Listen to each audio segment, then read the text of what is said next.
Auto mechanics work with friction materials, and the friction materials that they end up working with are in brake pads, in clutch pad facings, but also gasket material. And I'll give examples of each one. One other lesser known and also lesser used one is, in some cases, mufflers may have a wrapping or material almost like corrugated cardboard inside to try to lessen the noise or to amplify the noise that might have asbestos in it as well.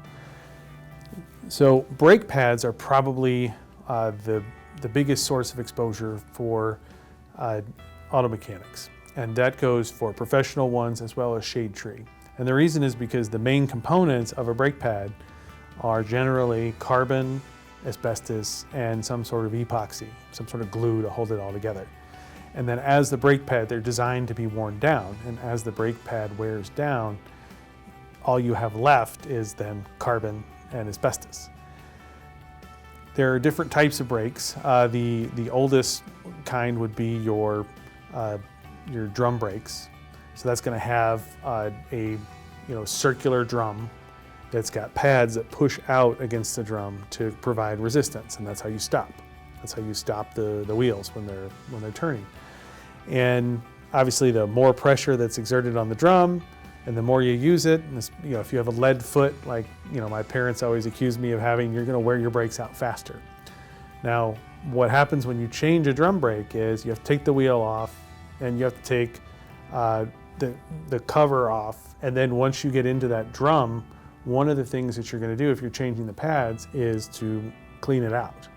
And the main way that auto mechanics will clean that out, at least in years past, it's no longer recommended, but in the 50s, 60s, 70s, even 80s and into the 90s, people were using air hoses.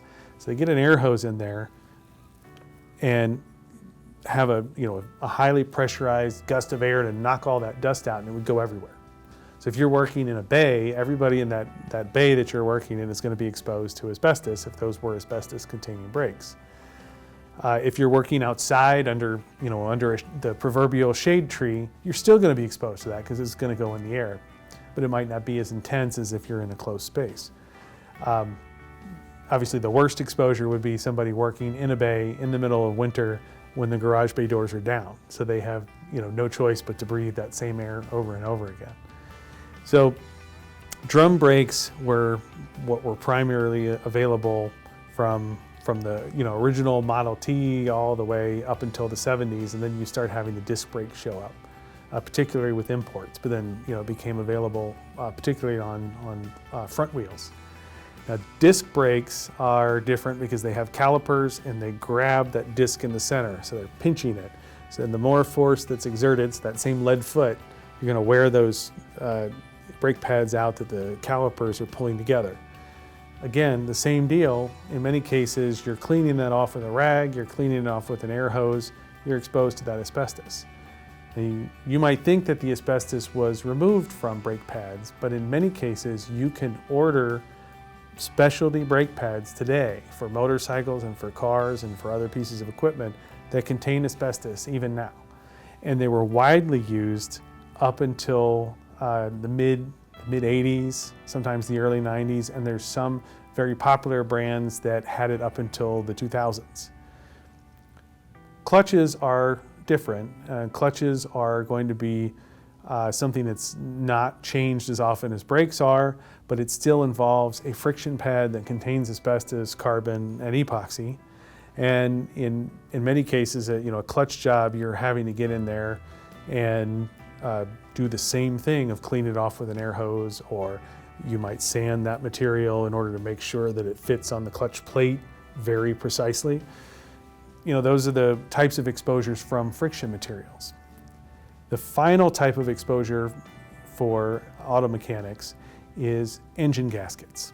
So there are so many gaskets in an automobile, and most of them don't contain asbestos, but there are a few. In some cases, and mostly it's going to be your head gaskets on an engine that contain asbestos. And the reason is because they hold up better. They resist the heat of the engine, they don't corrode, and they wear well. But what happens is if you leave a gasket on an engine head for long enough, it actually kind of delaminates, because it's almost like the type of felt that you would use when you're in kindergarten and you're cutting out something for a project. It's like that, except stiffer.